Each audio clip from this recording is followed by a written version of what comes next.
Hello, welcome to legal Kuldeep. आज हम इस वीडियो के अंदर बात करने वाले हैं चैप्टर 9 ऑफ बीएनएस के बारे में, भारत की न्याय संहिता के बारे में, जो कि कवर करता है सेक्शन 169 से लेकर के 177 तक। और ये चैप्टर बात करता है ऑफेंसेस रिलेटिंग टू इलेक्शन। तो सबसे पहले बात करते हैं सेक्शन 169 के बारे में। सेक्शन 169 दो डेफिनेशन देता है। सबसे पहले कैंडिडेट के बारे में और उसके बाद में इलेक्टोरल राइट के बारे में। कैंडिडेट वो पर्सन होता है जो कि नॉमिनेट किया जाता है as a candidate at any election. सबसे पहले कोई कैंडिडेट होता है, वो नॉमिनेशन भरता है, और जब उसका नॉमिनेशन स्वीकार कर लिया जाता है तो उसके बाद में वो एक नॉमिनेटेड मेंबर हो जाता है। तो कोई भी कैंडिडेट जो कि nominated as a candidate at any election, तो वो कैंडिडेट होता है। इलेक्टोरल राइट्स का मतलब क्या होता है? इलेक्टोरल राइट्स में दोनों के लिए होता है, कैंडिडेट के लिए भी और वोटर्स के लिए भी। कैंडिडेट के लिए राइट होता है कि राइट टू स्टैंड, वो खड़ा हो सकता है चुनाव के अंदर। नॉट टू स्टैंड, यदि वो चाहे तो नहीं भी खड़ा हो सकता है। या विड्रॉ, एक बार उसने स्टैंड हो गया, उसने इलेक्शन में खड़ा हो गया, तो वापस वो अपना विड्रॉ भी कर सकता है। और राइट टू वोट, वोट देने का अधिकार, और रिफ्रेन फ्रॉम वोटिंग या वोट नहीं देने का भी अधिकार है। तो इलेक्टोरल राइट के अंदर ये 5 चीज़ें आ गई: right to stand, right to not stand, right to withdraw, right to vote, right to refrain from voting. Section 170 जो कि बात करता है ब्राइबरी के बारे में। ब्राइबरी में क्या होता है? सबसे पहले कोई भी ग्रेटिफिकेशन होता है, और वो ग्रेटिफिकेशन किस लिए होता है? कि सामने वाले इंसान को इंड्यूस कर सकें। इंड्यूस कर सकें मतलब उकसा सकें। Exercise to any electoral rights, ये सारे इलेक्टोरल राइट हो गए। ठीक है, तो एक्सरसाइज अपना राइट को एक्सरसाइज करने के लिए इंड्यूस करना ग्रेटिफिकेशन के साथ में। जैसे कि कोई बोल दे कि मुझे तू वोट देना, मैं तेरे को इतने पैसे दे दूंगा। ठीक है, तो ग्रेटिफिकेशन दिया जा रहा है उस पर्सन को इंड्यूस करने के लिए कि वो एक्सरसाइज करें अपने एनी इलेक्टोरल राइट को, या फिर उसको रिवॉर्ड करें कि वो किसी अपने राइट को, इलेक्टोरल राइट को यूज करे उसके पक्ष में। तो ब्राइबरी के अंदर ग्रेटिफिकेशन देना और एक्सेप्ट करना, ये दोनों ही आते हैं। और इसका प्रोवाइडेड ये बात करता है कि जब कोई नेता वगैरह होता है, वो डिक्लेरेशन ऑफ पब्लिक पॉलिसी करता है या फिर प्रॉमिस ऑफ पब्लिक एक्शन करता है, मतलब कोई नीति के लिए कि भाई जब हमारी सरकार बन जाएगी तो आपको ये वाली मान लो यूनिफॉर्म सिविल कोड लागू कर देंगे। तो कोई पब्लिक पॉलिसी का डिक्लेरेशन होता है या फिर कोई प्रॉमिस होता है पब्लिक एक्शन का कि हम भ्रष्टाचार खत्म कर देंगे, या फिर किसी भी तरीके से यदि कोई अपना जो एक प्रॉमिस वगैरह किया जाता है, तो वो इसकी कैटेगरी के अंदर नहीं आता है। ठीक है, तो सिर्फ ग्रेटिफिकेशन और जो कोई रिवॉर्ड दिया जाता है कि अपने राइट को इंड्यूस करने के लिए, कि उसको इंड्यूस करने के लिए उसको प्रभावित करता है कि exercise to any electoral right को। अब बात करते हैं सब सेक्शन 2 के बारे में। सब सेक्शन 2 ये बात करता है कि जैसे हमने पिछले वाले पेज पे ये पढ़ा था कि ग्रेटिफिकेशन को देना और एक्सेप्ट करना दोनों ही ब्राइबरी के अंदर में आते हैं। तो कब ब्राइबरी देना माना जाएगा और कब ब्राइबरी लेना माना जाएगा? गिव्स ए ग्रेटिफिकेशन और टेक ग्रेटिफिकेशन, दोनों का यहाँ पर मीनिंग को स्पेसिफाई किया हुआ है। किसी को ग्रेटिफिकेशन देना, उसमें किसी पर्सन को ऑफर देना कि मैं तेरे को इतने पैसे दे दूंगा, है ना। जैसे मान लो मैं कोई कैंडिडेट हूँ जो कि खड़ा हो रहा हूँ इलेक्शन में। यदि मैं किसी वोटर के पास में जाके बोलता हूँ कि मैं तेरे को 1 लाख रुपए दूंगा, तेरे सारे परिवार के वोट मेरे हिस्से में पड़ने चाहिए। ठीक है, तो मैंने उसको ऑफर दिया, तो सिर्फ ऑफर देना भी गिव्स ए ग्रेटिफिकेशन में आ जाता है। अब वो सामने वाला उसको एक्सेप्ट करे या फिर नहीं करे, इस चीज़ से कोई फर्क नहीं पड़ता है। ये एग्री टू गिव, मैं उसको ये बोल दूंगा कि मैं तेरे को दे दूंगा, है ना। जैसे सामने वाला पर्सन वोटर होता है, वो मांगता है कि मेरा जो भी परिवार है वो सारा आपको वोट देगा और इतने लाख रुपए मेरे को पैसे चाहिए, तो मैं उसकी बात से भी एग्री भी होता हूँ, तो भी मैं ग्रेटिफिकेशन देना माना जाएगा। या फिर ऑफर टू प्रिक्योर, मैं उसको सुनिश्चित करता हूँ कि मैं तेरे को ये दे दूंगा पैसे। या फिर अटेम्प्ट टू प्रिक्योर, किसी भी तरीके से ऑफर करना और उसको पेमेंट देना एज ए ग्रेटिफिकेशन, ताकि वो अपने इलेक्टोरल राइट का यूज कर सके, मेरे पक्ष में उसको इंड्यूसमेंट हो सके वहां पर। तो वो ग्रेटिफिकेशन देना गिव्स ए ग्रेटिफिकेशन की कैटेगरी के अंदर आ जाएगा। अब एक्सेप्ट कब माना जाएगा? जब वो ग्रेटिफिकेशन को ऑब्टेन करता है। ठीक है, क्योंकि यहाँ पर ब्राइबरी है, वो दोनों ही कंडीशन में होती है। यदि आप ग्रेटिफिकेशन किसी को देते हो या फिर ग्रेटिफिकेशन लेते हो, दोनों ही कंडीशन में वो एक ब्राइबरी की केस में आता है। तो जब आप देते हो, तो ऊपर वाला हमने सब सेक्शन 2 में देख लिया। अब सब सेक्शन 3 ये बात करता है कि किस तरीके से आप ले सकते हो। यदि आपने वो ऑब्टेन कर लिया, आपके सामने उसने पैसे रखे और आपने ले लिया, तो वो ऑब्टेन हो गया। या एग्री टू एक्सेप्ट, सबसे पहले मान लो उसने बोला हम वोट दे देंगे, ठीक है, उसके बाद मैं आपसे वो पैसे ले लूंगा, एग्री टू एक्सेप्ट। या अटेम्प्ट टू ऑब्टेन, ऑब्टेन करना या फिर एग्री होना, सिर्फ एग्री होना भी वो ग्रेटिफिकेशन टेक की कैटेगरी में आ जाएगा, ठीक है।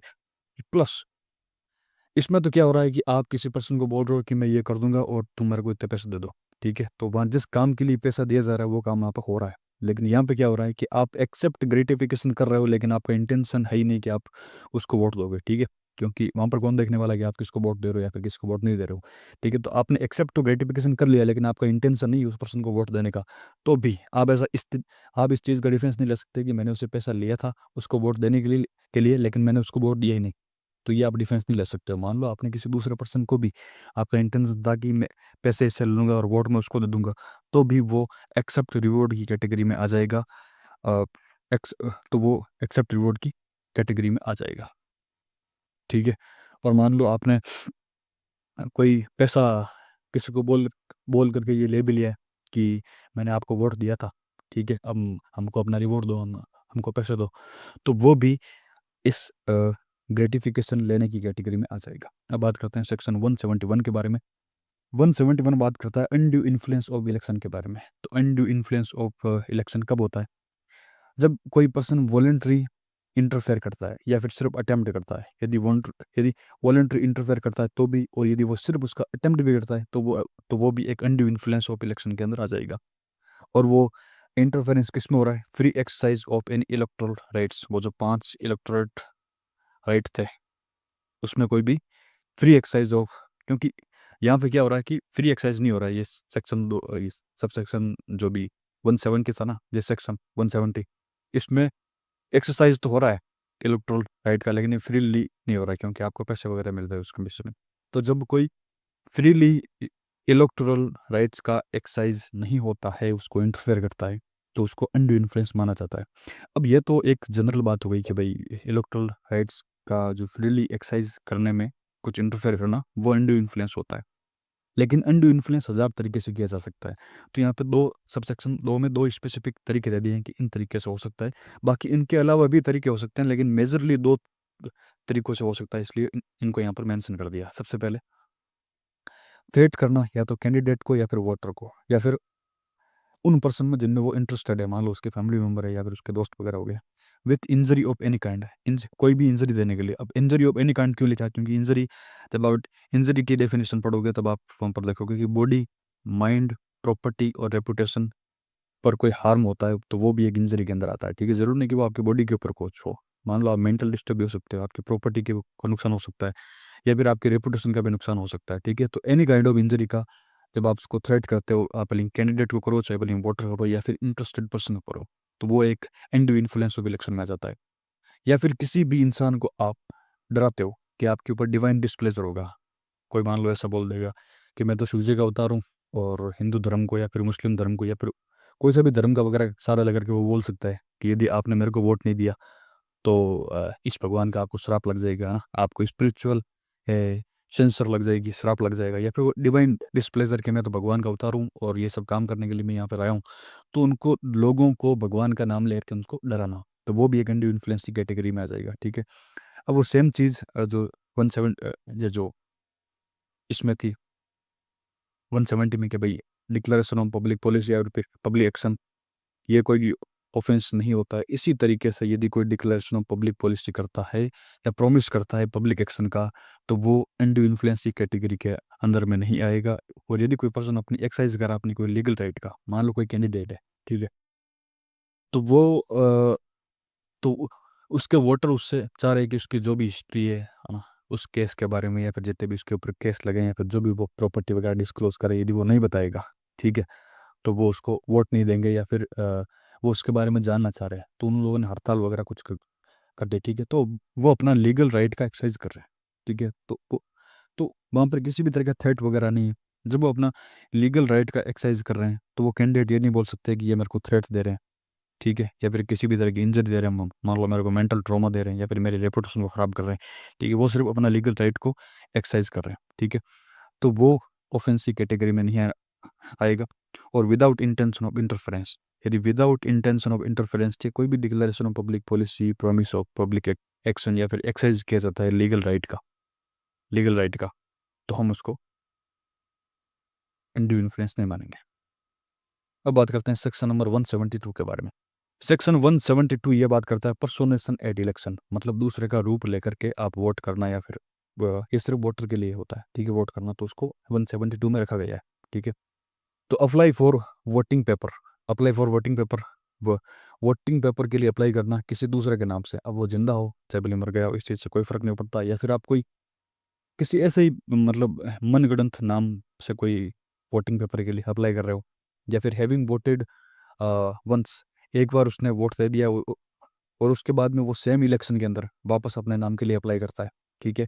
या फिर वो अबेटमेंट करता है किसी पर्सन को कि आप पर्सोनेशन करके जाओ और वोट दो इसको, या फिर प्रोक्योर करता है, या फिर अटेम्प्ट टू प्रोक्योर करता है, मतलब ये सुनिश्चित करता है कि इसका वोट लग जाए, झूठा वोट लग जाए, तो वो भी इस सेक्शन 172 की कैटेगरी के अंदर आ जाएगा, ठीक है।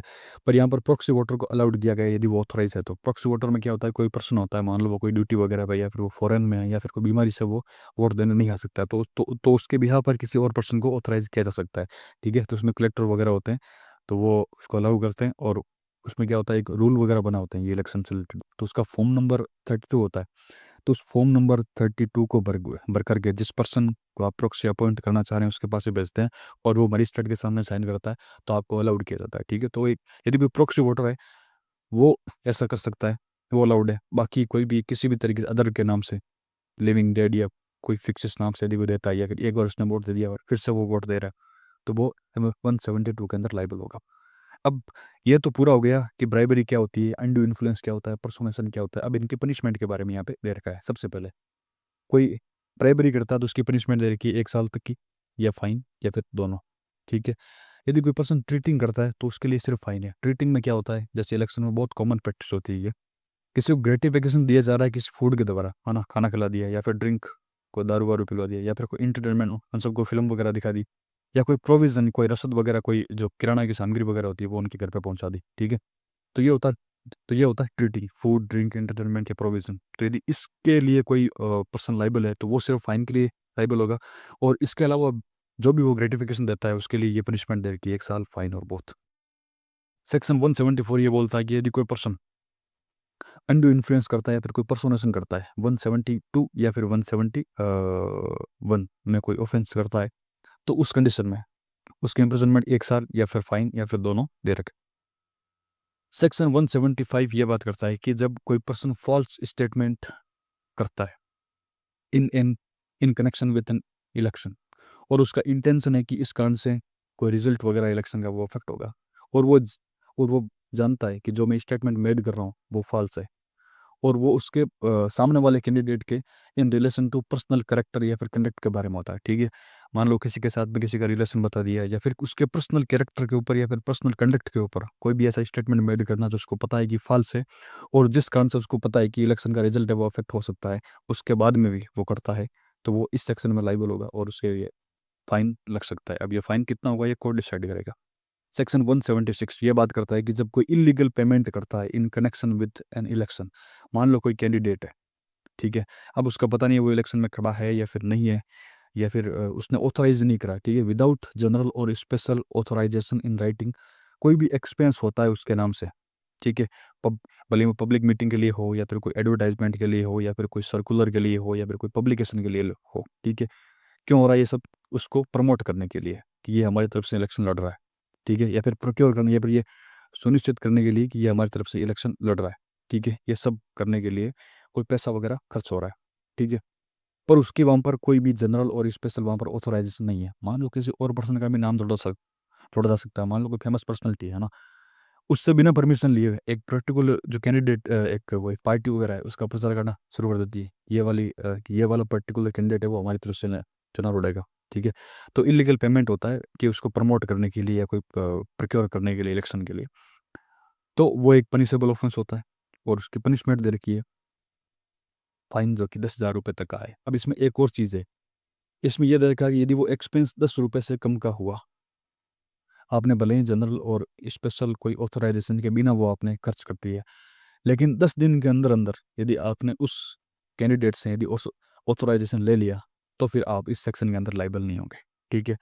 ये 10 रुपये का जो है कि 10 रुपये का आपने खर्चा कर दिया, ये जो भी सेक्शन है ना, ये 176 था, आजकल के टाइम में ये रेलेवेंट है भी नहीं, भले ही ये नई बीएनएस का सेक्शन है, क्योंकि जब भी कोई इलेक्शन का मैटर आता है तो वो एक डिफरेंट एक्ट से उसका गवर्न होता है कि उसके हिसाब से कोई पनिशमेंट वगैरह तय होती है। उस एक्ट का नाम है पीपल रिप्रेजेंटेशन एक्ट। ज़्यादा वहाँ पर बीएनएस का रोल होता नहीं है इस कंडीशन में। अब बात करते हैं सेक्शन 177 के बारे में, क्योंकि प्री के लिए इंपॉर्टेंट है, इसलिए इसको थोड़ा पढ़ना पड़ता है। सेक्शन 177 ये बात करता है कि failure to keep election account, क्योंकि इलेक्शन कमीशन के द्वारा एक राशि निर्धारित की जाती है कि इतने रुपए से ज़्यादा आप इलेक्शन में खर्च नहीं कर सकते हो, ठीक है। और या कोई लॉ वगैरह ऐसा है जो कि बात करता है कि आपने इलेक्शन में कहाँ कहाँ कितना पैसा खर्च किया, तो उसका अकाउंट रखना पड़ता है। यदि कोई लॉ के द्वारा ऐसा कोई रूल वगैरह बना हुआ है और आप ऐसा कोई नहीं रखते हो, failure to keep election account, तो आपके लिए फाइन दे रखा है जो कि 5,000 रुपये तक का हो सकता है। तो ये चैप्टर 9 पूरा कंप्लीट हो गया। आगे आने वाले वीडियो में हम पूरी बीएनएस को कवर करेंगे। तो आपको बीएनएस के ऊपर कोई सा भी वीडियो देखना है तो आप प्लेलिस्ट में जाकर के चेकआउट कर सकते हैं। Thank you.